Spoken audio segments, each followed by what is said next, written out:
You have offended, This podcast, and you have offended. the entire movie-making community. These guys, these sing-dings, Chang sings. they got enemies Wing Kong. who wear red turbans. Holy shit!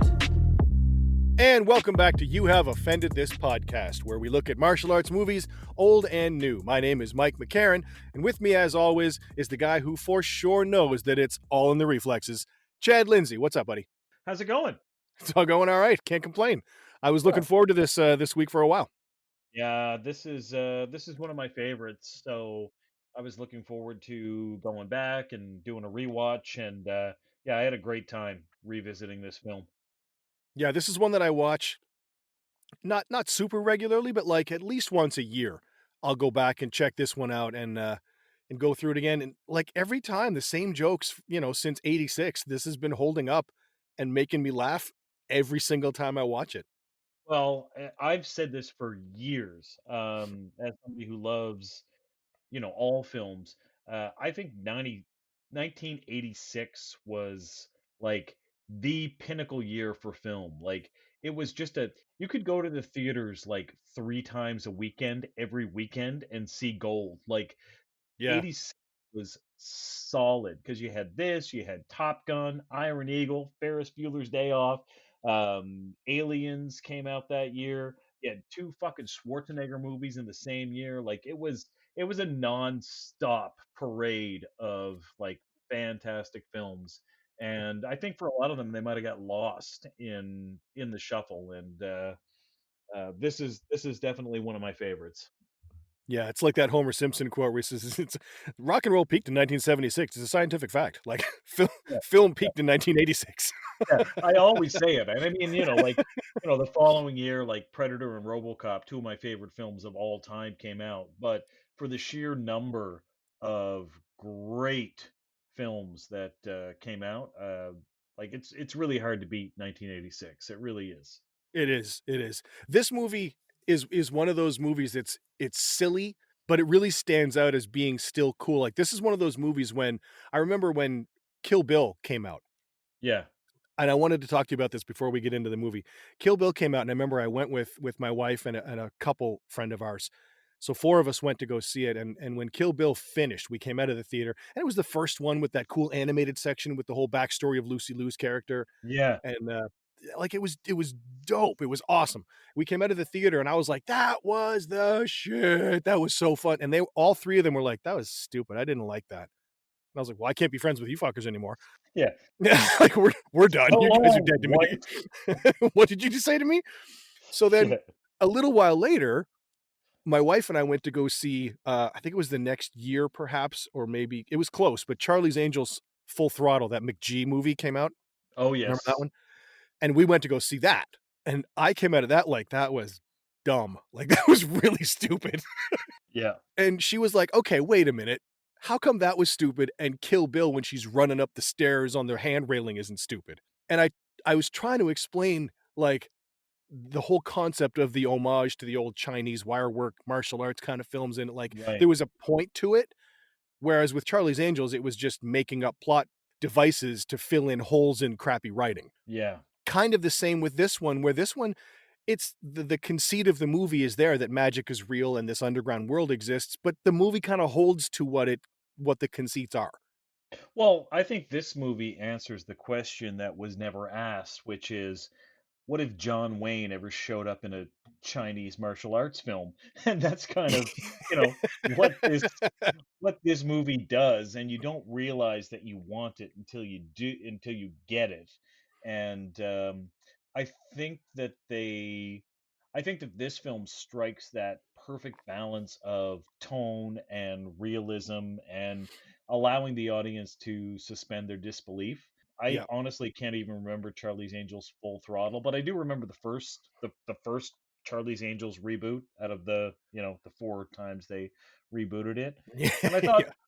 I did kind of like the first one just because it was a little tongue in cheek and it kind of played like it knew what it was and it winked at the audience. Yes. Yeah, the And first you one kind was. of I like that one. yeah. And then Full Throttle came along and it was just like I don't even know what the fuck you people are doing here. Like what do Well, you yeah. what do you what do you what do you What are you doing?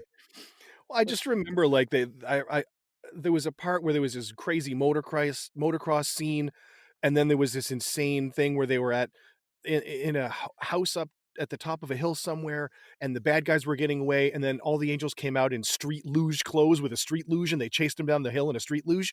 Like, Yeah, it was yeah. just this excuse to use all these extreme sports, Yes. and I was just like, "Oh, Jesus Christ, like, come on, man. Like, you gotta work harder than that in the writing, like, give me something." Yeah, exactly. But But yeah, this anyway, one this film is solid, and this I've loved it since, the first time I saw it. yeah, and, like, you nailed it on the head, like, Kurt Russell totally modeled his performance after after John Wayne. Initially, this movie was supposed to be a Western in the writing. A Western. Yeah, it was originally written as a Western and have Jack Burton come into town and go into this sort of the Chinese underworld of this Western town, and, then I they rewrote it. I kinda wanna see that. I know, that's a movie I kinda dig, like, imagine that. Like, take, The Hateful Eight, Yeah, but switch it into a Chinese underground magic movie. That's yeah. kind of awesome. Yeah, this was solid, like, this is just a solid film. Like, It is. every pillar of whatever category you wanna put out there is solid. So, yeah, but Yeah, let's get into it because again, this is one of my favorite films of all time. me too, me too. So yeah, this is a film had a budget of $25 million. This was a certified bomb. Like, opening weekend on a budget of 25 million, it made $2.7 million. I can't help but feel partly responsible, but because it was '86, man, it was just a never-ending train of hits, right? Like, you Yep, had to choose where you wanted to go because you couldn't go see them all, and I didn't see this until it came out on home video the following year. yep, So, I remember watching the pilot of Star Trek: The Next Generation, yep. um, that was on TV, and then popping this tape in. So whenever that was, whenever the pilot for Star Trek: The Next Generation was, I watched that on TV, and then I popped in Big Trouble in Little China. So that's when I saw it. Came out, and it even worldwide gross, it only made 11 million. So it never ever made its money back, It's but it ridiculous. became a cult hit, and everybody loves it. Well, not everybody, but most people love it now, Yeah, to the point where they're thinking and have been thinking for a while about doing first of all, they were gonna do a reboot of it, yeah. starring The Rock. I don't know if you knew that. I heard that, and I mean, I really like The Rock, but as far Don't as do The that. Rock doing this, like The Rock can bite my crank, like Yep. because I'm not interested in The Rock as Jack Burton. I'm not. It's Kurt No. Russell, and that's what it is. And maybe The Rock can be, like another character in it. But I'm so over reboots that I don't want to. I wouldn't see And it. that's what it evolved into, I think, because The Rock and Kurt Russell worked together after that, and they started talking about it, and it evolved into now somewhat of a sequel, I think, idea where The Rock is gonna play somebody else, and Jack Burton is going to be Kurt Russell coming in as an older guy, Yeah, yeah, I'd go. I'd support which that. I'd bite on that, as Yeah, long as it was well written and done properly. Okay, anyway, so let's get into this. So I have broken this down into 5 sections that we can plow through here. So, opening section, we have trucker Jack Burton going into Chinatown, and he makes a bet with his friend Wang Chi, which Chi loses. Wang needs to pick up his fiancée, Miao Yin, from the airport. So, Jack takes him, and she ends up getting kidnapped by the Lords of Death gangsters.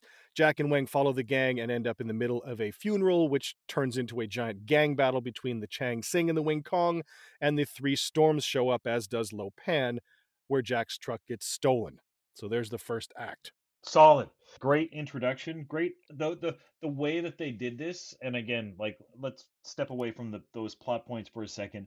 But Yep. the way that they did this, where you have a incredibly confident but not so effective Competent. protagonist Yeah. protagonist of Jack Burton, who's truly the sidekick in this film.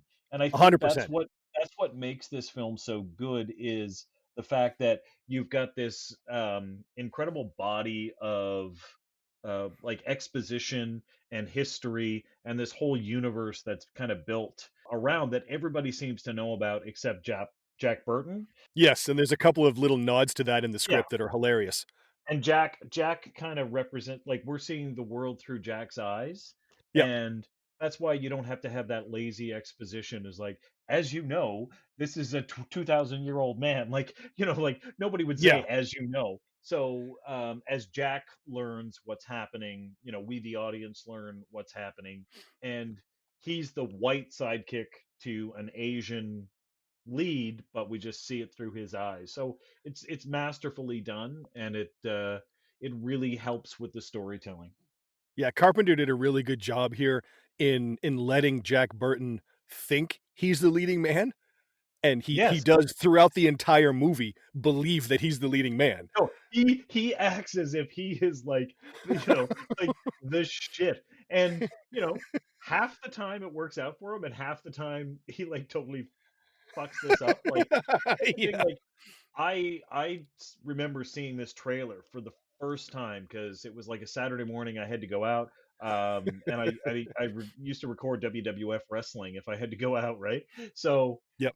I was watching wrestling, and then a trailer for Big Trouble in Little China came on during the commercial break, and I remember rewinding the trailer over and over again because the scene where Jack fires the gun at the Yes. end, that was in the trailer, and I was Yeah. like, "Wait, what? What?"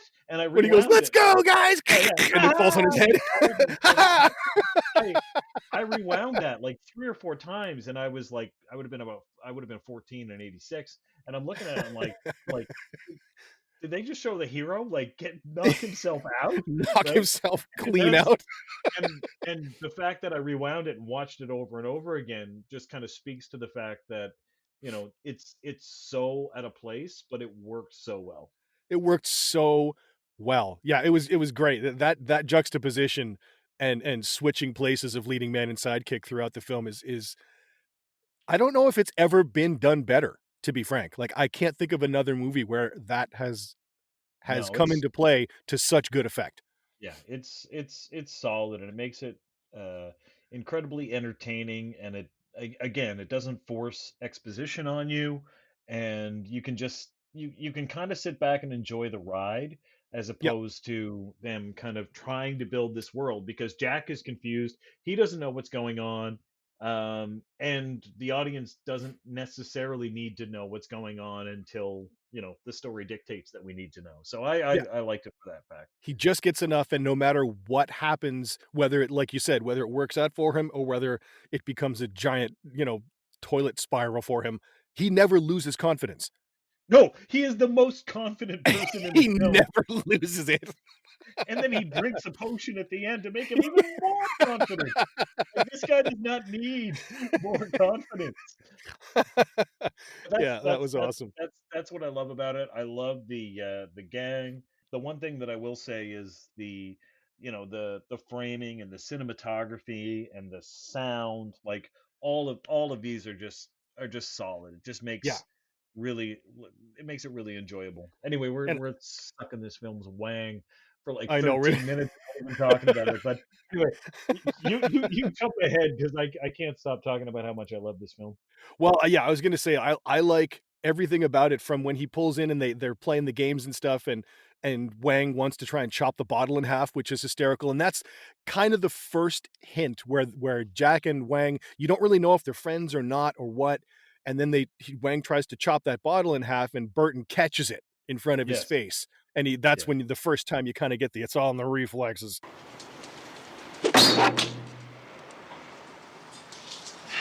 It's all in the reflexes. Chekhov's catch. Yeah. Yeah, right? So you kinda get that like, "Oh, okay, maybe he's kind of a badass here, okay."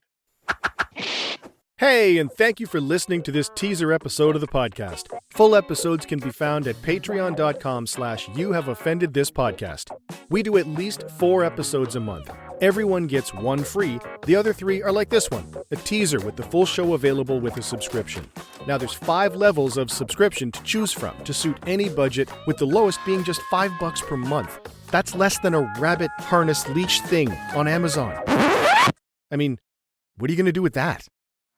It's nice. I mean, don't get me wrong, but think about it. You can walk your rabbit safely, or you can get over 6 hours of original entertainment to make your workout or commute or life better. Plus, access to all the past seasons, each season being 21 episodes. Patrons also get to be a part of the Dojo crew. You become a producer of the show. And the best part is you don't have to do any of the hours of work it takes to create an awesome show every week. You just reap the benefits. It's awesome. So head on over to patreon.com/youhaveoffendedthispodcast and become a patron. You'll have our eternal gratitude and the satisfaction of literally being a producer of the media you find most appealing. Thank you so much. We'll see you inside the dojo.